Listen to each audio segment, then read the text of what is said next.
Hello, everyone. My name is Yushan Park. I'm Korean living in Singapore. I founded the DQ Institute and DQ Lab. Our main vision is to set the global standard for digital literacy skills and readiness. And on top of it, we are very, very into the child online protection space. I really look forward to today's discussion. Let me start with the video that summarizes our last 3 years of DQ Every Child global movement.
Protect yourself from cyberbullying. Yo lo primero que hice fue bloquearlo y poner mi perfil privado. 인터넷에서 하는 말 다 믿지 않아요. Empathy, like how to must care about others. To use computers safely.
I started this whole journey 10 years ago, exactly 10 years ago, interestingly. I started in Korea 2009 and officially start from January 2010. And the triggering point was that there was a girl, 8 years old girl, who was raped by child porn addict in Korea. And it became a huge sensational issue. And back then I was in Stanford University. And I was reading the newspaper online. And then I saw the news on top talking about 8 years old girl rape. And bottom, I saw the near porn image that has a title of inviting you to 16 years old girl's bedroom. So when I saw this, I felt there's a something seriously wrong in our ecosystem. It is not just about one kid. It's not just about one child addict. There is systematic error in our digital ecosystem. So there was a triggering point for me to start this we called it at the time pollution zero. It's information pollution zero for children. And this is actually a figure that we published 10 years later this year, Safer Internet Day. So we look at the 30 countries around the world, and you can see the number is that 60% of children 8 to 12 years old have experienced at least one cyber risk last 1 year. So it was indeed right. It was not just about one kid. It is actually, there is a systematic issue that we see related to the cyber risk and further potential danger related to that. So we call this cyber risk pandemic. Before COVID pandemic, we started calling 2 years ago, and it was not very welcomed by some technologists, but this is what data says. So you can see about cyberbullying is about 45%. Gaming addictions, we call the gaming disorder, is about the 10%. Content issue is 20 to 30%. Even the risky content is 15 to 20%. So another thing is that this figure is quite consistent across the world, so which was quite worrisome to us. Our strategy was not just about the training the children with cyber risk issue, online safety issue. What we wanted to do is how we can go to every child around the world on the planet. So it was kind of a that's goal, but what we believe that is really needed, because the cyber pandemic shows it is not just about one country, it's not just a certain age group or a certain group of children. So DQ Every Child was started with the 3 strategies. So one is we defined the global standard. That means that we wanted to ensure, when we say global standard, what does it mean? It doesn't mean that we want to lead the world. It means that we across the board, there is a bar. So everybody have to be on top of the bar. So we want to do the minimum control. So that was a purpose of global standard for what are the things that children must learn. And then we provide education tools, accessible, free, and go to every countries without the much support from the parents and teachers. So that was the enhanced part. And then third, we want to measure the level of cyber risk as well as the level of digital citizenship. So this is a holistic system we wanted to build. So last 10 years, we are very lucky and we are very thankful that we had opportunity to work with various partners across from the international organizations, nations, governments, ICT companies, schools, communities, and parents. We work intensely to develop this system. So first part is about the DQ framework. So when I started 10 years ago, I found that a lot of education, still many countries, the cyber risk is very, very new to them. So the way they teach about the cyber risk was very ad hoc. When they talk about cyberbullying, don't do cyberbullying. When they talk about game addiction, don't do game. But it doesn't work in that way. And then at the same time, there's a huge push of technology as a digital transformation. Children have to learn the digital skills. So my conclusion is that we have to make a big thinking about what the digital skills is about, what digital literacy is about, because every country has a different definition. It's actually deter the coordinations and the monitoring in an effective system. So we developed the DQ framework, which I can explain a little bit further. But what we agreed in 2018, IEEE Standard Association it is Standard Associations for Technology, one of the biggest group. And OECD, representing the government and educations, and World Economic Forum as a convener. So we kick off 2 years ago, exactly 2 years ago. You see that 24th, 25th. So 25th, 5 p.m. in New York, we launched this Coalition for Digital Intelligence to coordinate the language of digital literacy, skills, and readiness using DQ framework. And very good news is that yesterday, 24th of September, 2020, IEEE standardization process is finally over, and DQ is the official standard for the digital skills, literacy, and readiness. So I'm very excited and very thankful that it actually happened. And the motivation of DQ framework is more about not just about online safety, it's not just about online skill. What is actually the intelligence that is needed for the fourth industrial revolution? So I can talk about this for more than an hour, but make it short. You know, if it is about IQ was born after second industrial revolution, EQ was born around the time the third industrial revolution, what is the intelligence that is needed for the fourth industrial revolution and onward? So we called it digital skills. So we want to develop the theme of the intelligence that is needed in this AI-oriented, technology-oriented age.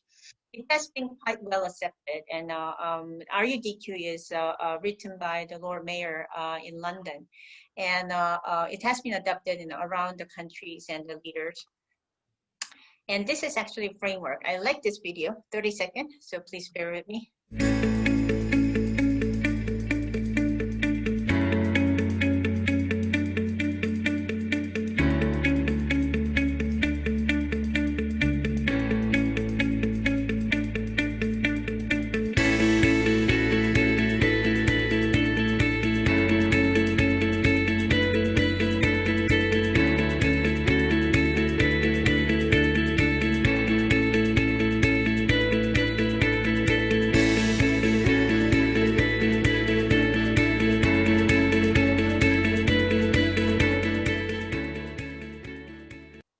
So you can see that we made it into the structure of thinking.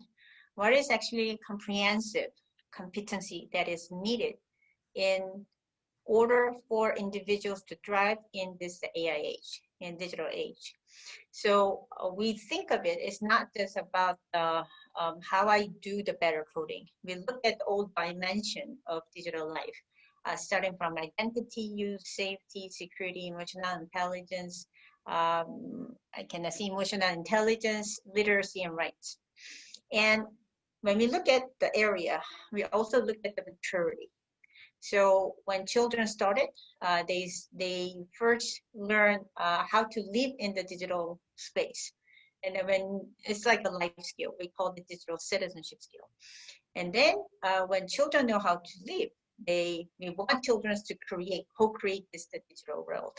This is exactly what you guys talking about, how we can put the individual first. So they know how to turn their ideas into reality. The last piece is about then how we can create the value. So it can be social entrepreneurship, it can be growth, it can be impact. So it is the last stage is about the change makers mode. So if we talk in very dry way, first is about must-have digital life skill. Second can be work skill. Third can be innovation skill.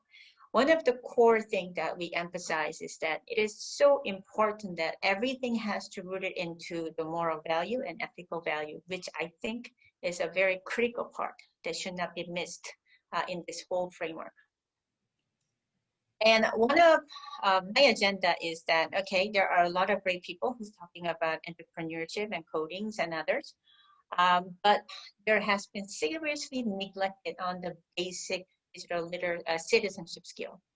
So especially for the children, you can see that when there is a cyber pandemic, what is the basic competency that everybody needs to have in order to minimize the cyber risk and maximize the opportunities? So first level of DQ is digital citizenship, and we pick 8 different areas. I won't go into details, but it starts with the digital citizen identity, screen time management, cyberbullying management, digital empathy, security, digital literacy, critical thinking, digital footprint, and privacy, and others. So what we have done is that when we have this framework, we developed a holistic curriculum on the digital citizenship side, and we go to the nations. How? We made it into online platform, and which embed the measurement tools inside it. So that is what you saw in the video. And we developed in Singapore in collaboration with Singtel. Singtel is the one who enabled us to create it with the sponsoring us. And Ministry of Education and MCIT are the one who helped us to create it. And then I was in Davos in 2017, and it was picked up by the World Economic Forum. And we went to the global movement for last 3 years. So our commitment was actually last 3 years, go to around 100 countries.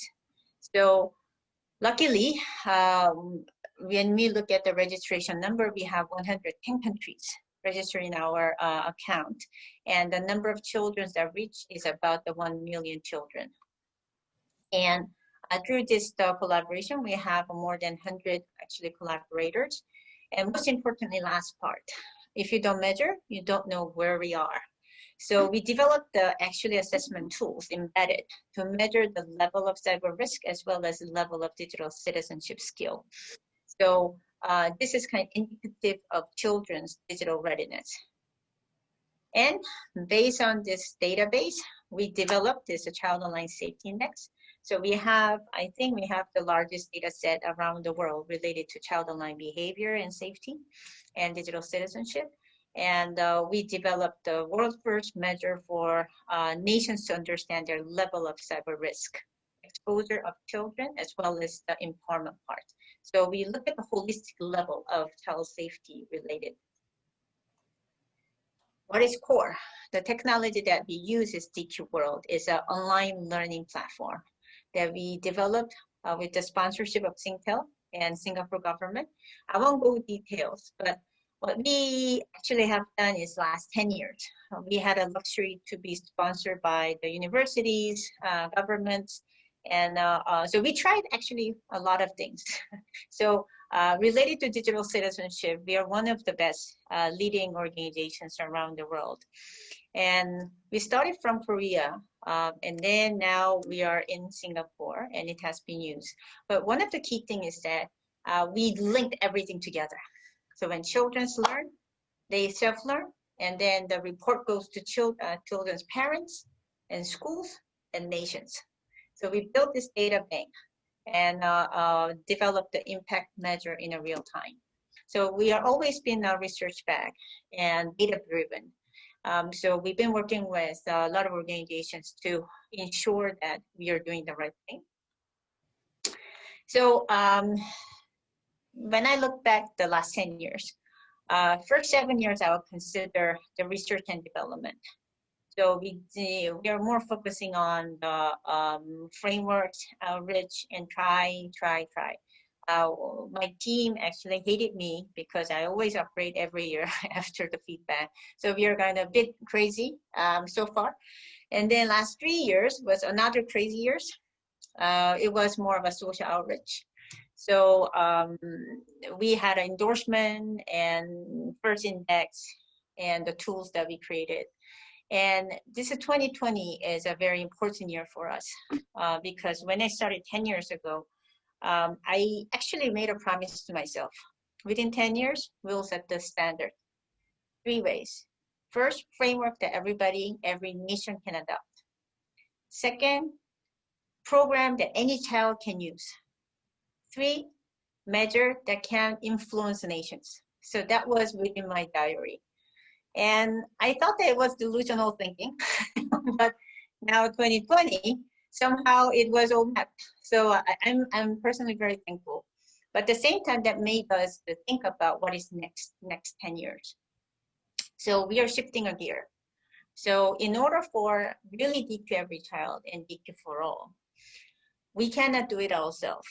And then now we are in the position to support others rather than we push our agenda. So we are now changing our direction to no longer pushing DQ. We're supporting all other programs, and we work with international organizations to ensure that this index can be developed in an international level. So last June, I had an opportunity to introduce to the G20 Digital Economy Working Group. I'm leading the digital economy discussion from the civic sector side.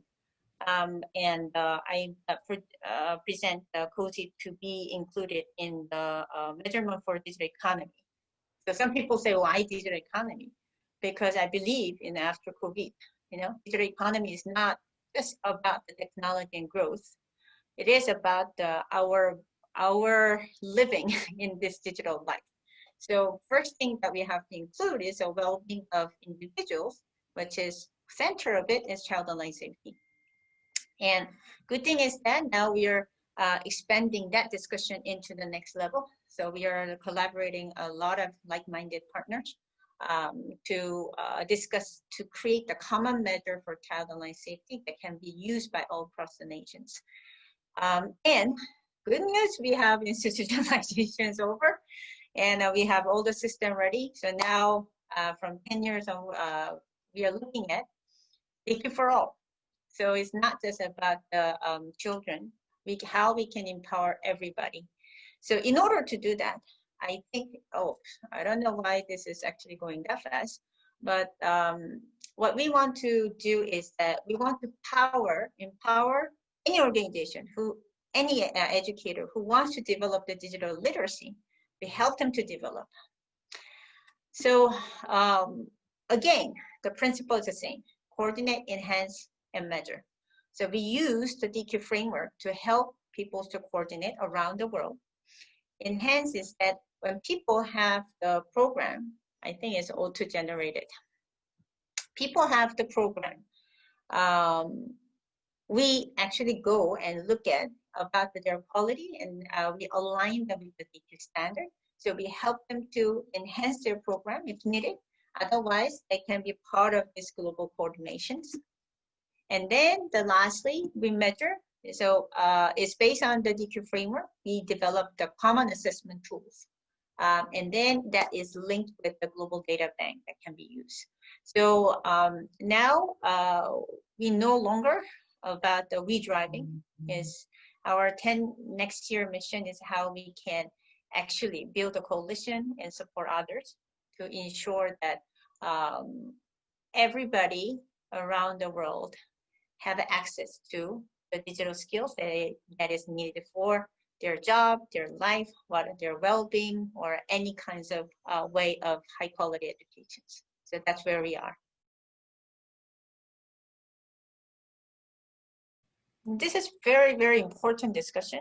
So one of the actually session that I ran 2 years ago at the Summer Davos together with Professor Wendell in Yale's. It has a title with Agile Ethics. So, and then we both didn't like about this title. Why Agile Ethics? Ethics can be agile, what does it mean? Ethics definitely needs some standard, right? And then if it is moving, how it can be served any purpose. So that was our discussion internally. But at the same time, what we actually both agreed is about it takes a lot of cost for nations and industry to stop and think that, okay, how we can ensure, how we can think about the society impact. What does it mean what we created?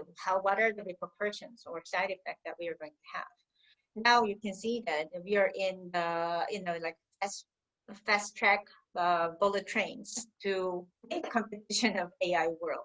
You can see how much money put it in China, European nations, US, and all countries, right?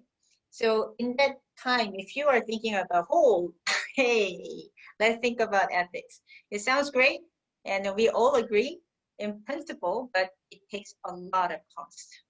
So how can we make this possible? I also asking the same questions. And then it is important that we have to, civic society and the people who think about this have to be in the table, same table. It is not like technologists are intentionally trying to make bad things. No, they are, when you meet with them, they're excellent people, they're great people, they're smart people, and they are doing what they need to do. It is more about giving our role, I think, as from the civic sectors and who cares about this issue, have to actually speak up and be in the table and tell about the different part of the aspect. So having those conversations is very important, number one. Number two is that informed citizen is very important. So you can see now, I don't know whether you guys read Yuval Harari's article after the COVID. It has been quite circulated a lot. But he talks about majorly about digital surveillance, about after COVID, right? But if you think about it, when did we talk about digital surveillance in this large scale, right? So COVID has brought us into the very interesting dimension of discussion. So even though it actually pushed a lot of things into digital transformation, it also gave a lot of awareness of the citizens who can start thinking about what is the side effect? What does it mean to me? So having these two elements, having more informed citizen, empowered citizen, and having them to raise a voice is quite important, and bringing to that discussion into more surveys out. Then it's starting to have the balance. So currently up to now, who understands AI? Who talk about AI? A lot of people just talk about the technopia or singularity, but most people are not very aware of, or they don't really care, right? And now it becomes a reality after COVID, because we are now geared toward to very technology-oriented society. So people start to think about it. I think this is a very good sign, and there's a lot of room for us to intervene and have the discussion. Well, I think awareness is something we can work on. I'm less concerned about the awareness. I concern more about the resource, because a lot of times when I see the civic society, it's not necessarily about C20. Civic society, a lot of them, they just, because of lack of resource, they have to focus on what is just right in front of them. Problem of digital issue is that it's invisible. It's not in front of you, right?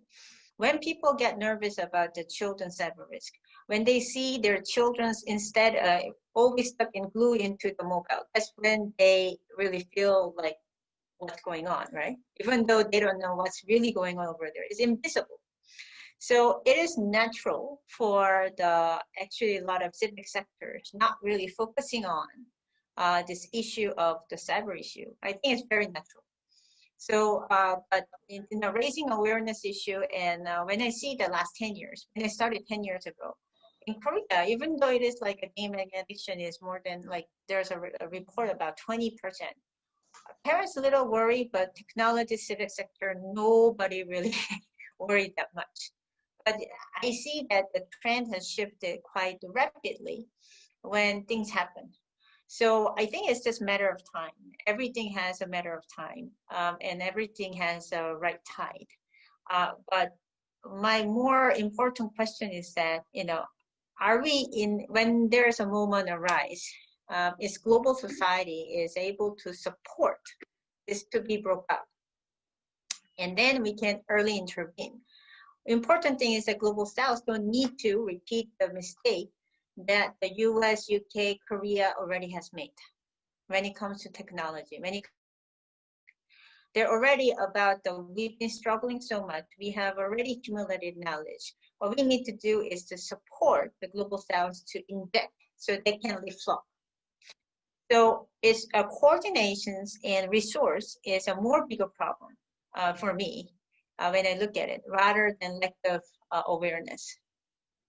Yeah, totally. I mean, so you're saying it's resources, and fundamentally it's capital, right? You're talking about capital, but resource about the reason that we are trying to do the DQCO and powered by DQ is about okay. So it is not just about money. When there's something happen, we have resource to support them, right? When they say, oh, we need education, I don't know where to start. So for instance, I'm getting a call from the ministries and NGOs from the Global South. And then we are in the position to share our expertise and know-how. So having, like organizations who can support and coordinate, I think it is quite important. And also raising awareness among the leaders of the countries, both public as well as private sectors and civic sectors. So when we look at these three actors, and then we have to target the leaders to really understand and then help them to really start their own initiative. Likewise, what does the civic sector have to realize is that, a lot of times I saw that NGOs just go to the funders and then do whatever they ask them to do. This is a very wrong approach. And I think we have to wake the civic sector and say, hey, you are the real power because you have people. Real power comes from people, not from money. And then you have real power and you don't even know you have a real power. So you bet to the fake power to get the fake value. So how can we change this dynamic? That is my key questions. So I think it is important that civic sector have to wake up and work together, and then they have to become the power group because they have the real power. So I've been thinking about this a while. I don't have a solution. I don't know what is a solution, but I certainly think that we have to revisit the value, the real value, right? So I said in the book as well. So people say data is oil. What do you mean by that? Like if you think about this statement, is a very, very dangerous statement. Oil comes from the land. Land is national property or individual's property. You just stick, and then you suck it up. It's fine. You get it. But data belongs to individuals, right? And you're not the land that somebody stick, and then you can just pour out whatever you have, right? So when people say data is an oil, they don't realize that they're violating the very human right and fundamental value of humans, right? And why are we just saying that without really thinking? That we are giving our own power to the people who is sucking up the data from me, right? So I think it's important for the AI world, and whatever world that we are going to live in, is people to think a little bit more fundamentally that, what's really going on. And then we need to enable people to rest and step back rather than be fearlessly going to that. And change the power dynamic. That's always my agenda. How can we change the ship, the tide?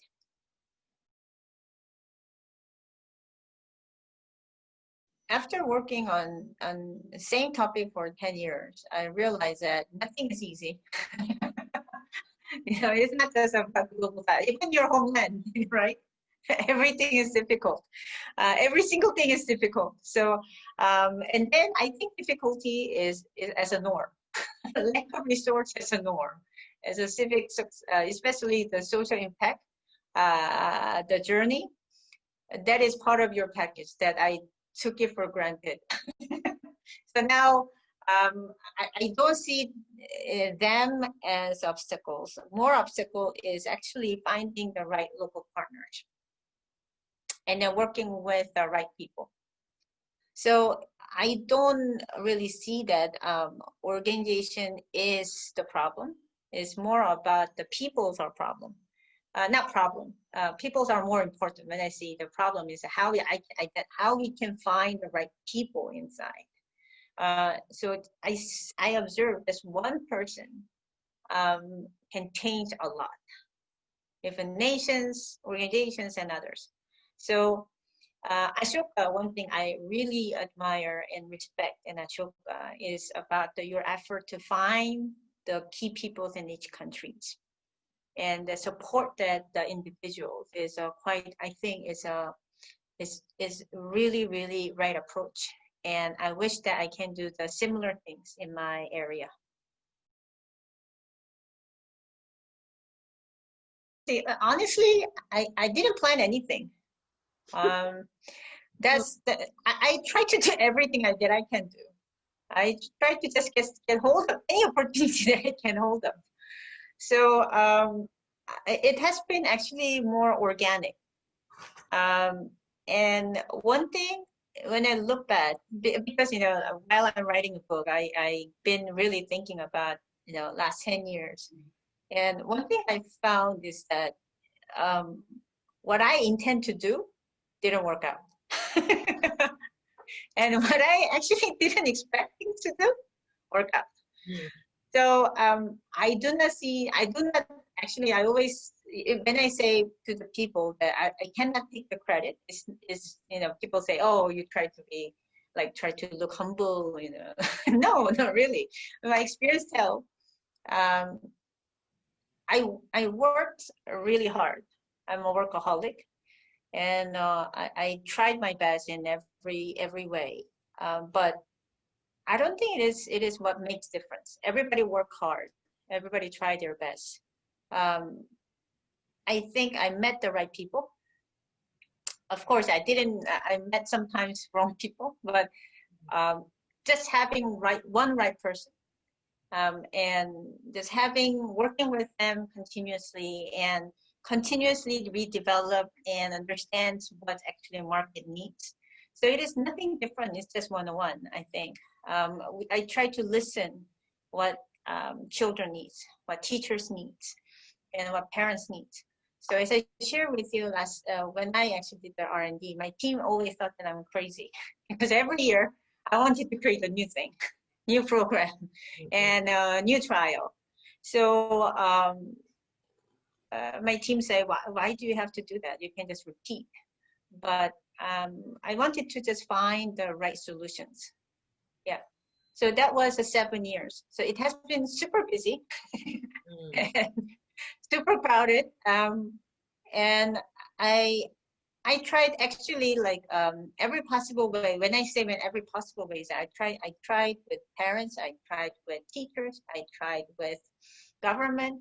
I did the research on the education part. I did the research on media part. I did the research on policy part. We changed the regulations. We changed, actually, I almost I did the monitoring. And whenever there's opportunity, I go and say I seized it. And now after 10 years, I sort of feel that, okay, what works, what does not work. Yeah. But I didn't have any clue. Right. What I found is that when we set out the goal that is ambitious enough, there's no way that we can do it alone. Right. So it is actually force ourselves to work with others. And then I think this goal makes us into the alignment. So there are people who have the similar goal and similar agenda, and we naturally gather when we set out the Every Child, and people who is interested in the Every Child gather. Yeah. So it is not like I was looking for people who are who can be trusted and reliable. I rather that we set out this vision, and then people work together, and naturally we have the group. Yeah. And whoever remained, we work. Yeah. So one thing that we did right is that we didn't give up. We keep doing based on the vision. We do the different things, but we have the one vision. So I think that is what happened. Yeah.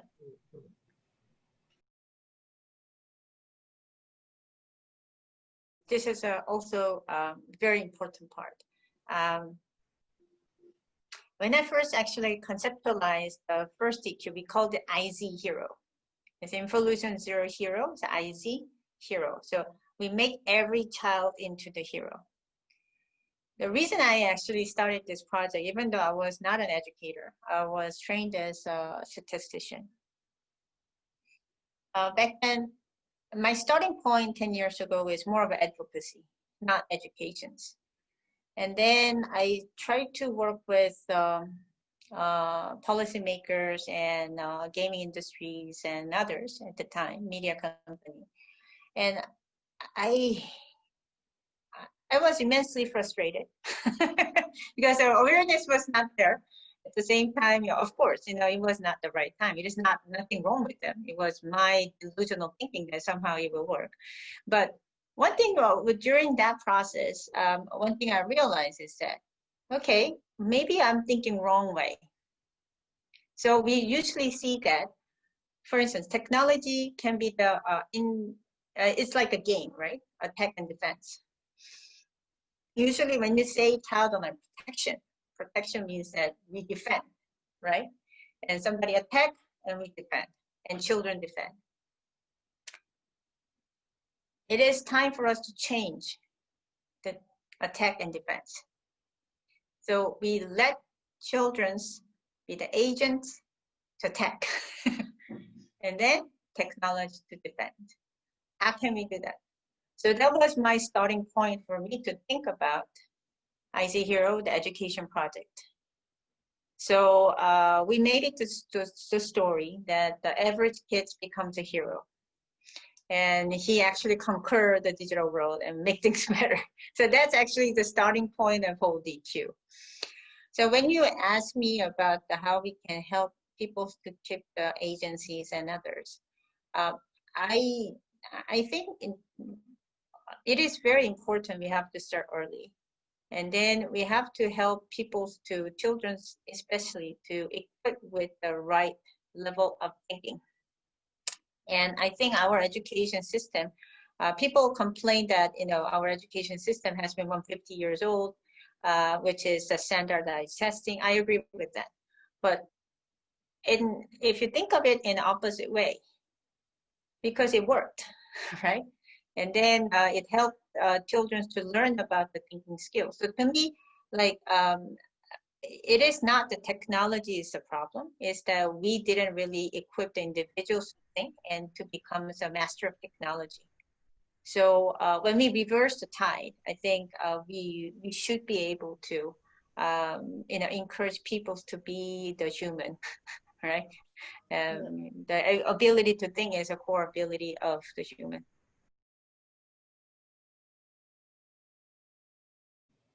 From my perspective, there are so many things that has to be researched related to this field. So there could be a more urgent research topic than what I'm actually want to do as a research right now. But from my perspective, and which I'm actually embarking, is about developing a common measure to understand about the digital citizenship and child online safety. So what I found is that there are so many different initiatives on the similar topics. So we ran the DQ Every Child, and OECD also have online protections and digital skills, literacy skills. And also UNESCO has it, UNICEF has it, and UN has it, ITU has it, related security and others. And so what I grouped is that, okay, why don't we meet together? And then let's combine the one common global data center that can also, like a Humageno project. If you remember, Humageno project, everybody actually upload their research outcome, and then it becomes a public asset. Yeah. And then we can work together. Any researcher can have the access to this data bank, or only the purpose of promoting this research. I've been talking about this for a while. And then good news is that after we started the COSI, Child Online Safety Index, now we have started, the working group has started. And then the October 10th, we called it DQ Day, 10-10-1010. We had a first DQ Day last year in New York and London. And this time we are going to do it in Saudi. And there will be C20 Summit. We have 7 speakers who will talk about this common measure. So that would representative from all these partners. And also we have Brittany Kaiser. She, our Netflix star, she also joined.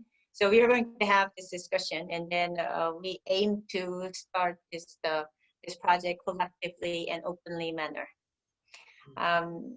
Of course, there are a lot of more other research can be done, but what I actually found is that now is time for us to work together.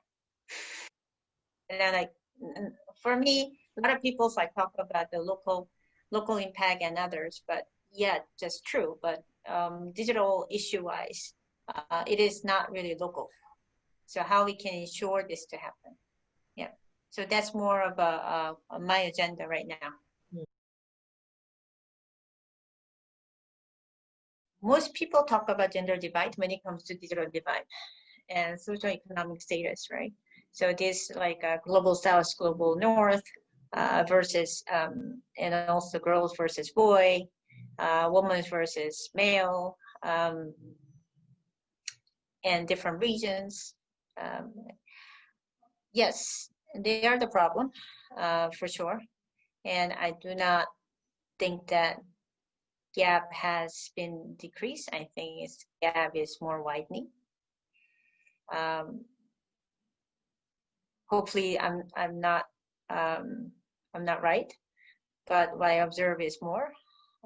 And our research shows that children in we call the ICT emerging country that goes to rapid digital transformation, exposed to cyber risk much more rapidly because of social infrastructures are not there and technology goes in.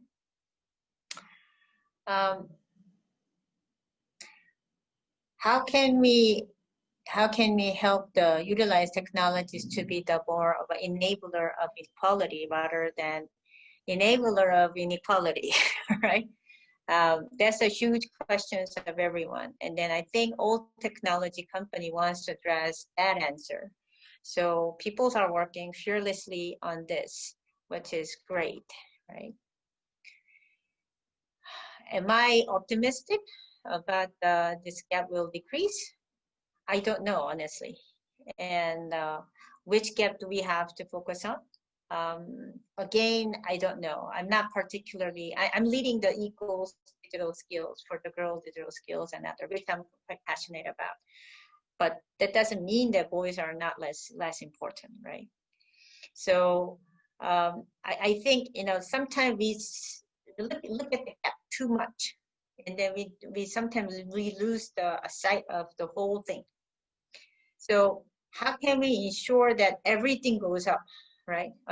We bring this up rather than we close the gap like this, right?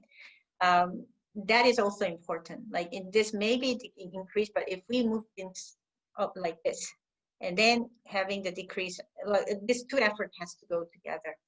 So I personally, girls' education is dear to my heart, and especially the sexual exploitations and the girls' protection is one of my #1 agenda. But I think as a global ecosystem, we have to really see more broadly in perspective, from my perspective. And then also we need to actively bring in the technology company for this discussion, because they're the one who can play the real large role.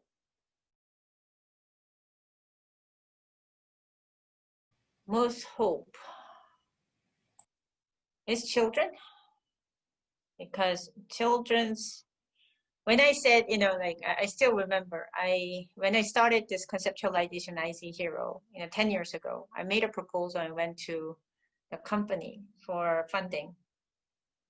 And then I can say the even company name is KT, it's like a Singtel in Korea. And it went to the last round of funding, and then they say, oh, this is bullshit. We don't believe it. They rejected the proposal. And then I was coming out from the building, and then I still remember, I look at the building and told them, attack and defense has changed. And then you have to be alarmed. I said it because I was angry. because of rejection, but I truly believed it, because if you think about how nation can change quickly, like today, who is born within 15 years, they can be someone who can change the world. So if you think about to this year, 1 year, how fast it was, right? So our hope is always children, and then our duty is how we can empower children in the right way. Just one children, two children, whoever. So that's I think as a hope. What concerns is that adults, we are so much agenda within our head, and then we are so fixated mind about what works but didn't work, right? And a lot of times it's about everything is about the winning and the mediocrity, and we just try to solve out the homework in front of us.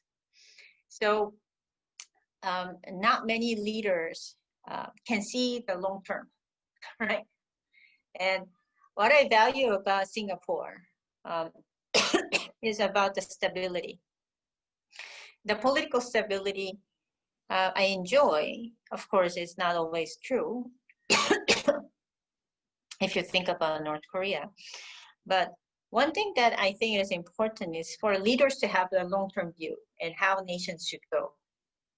And within the framework, we have to really empower the children. So one thing I saw when I first arrived in Singapore, I was part of some education discussion, and I was shocked that there was 100 years planning for education in Singapore. And then this is something that they just set the stone. This is it.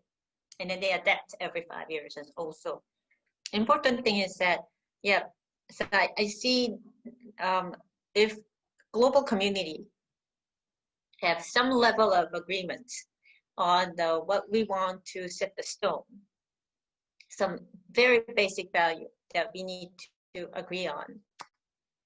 That's important. And the second thing is about the AI ethics that I concern. Not just AI ethics, technology ethics. We talk too much about the job laws and what is the future skills and all others. I think it is important discussions, but more important discussion is about where is technology heading and who has the stakeholders, who is actually has do they have accountability, who stopped them, and what is ethical board and how the decision making has been done. This part is not yet clear, and especially like we call this Silicon Valley, but it's a representative of the top technologists. A lot of times when they say out of their personal remark or whatever, and people see it as a prophecy and this is given truth for the futures. But that worries me. We are all human. We need to have a system to check and balance. And currently the system, I'm not so sure if it is working.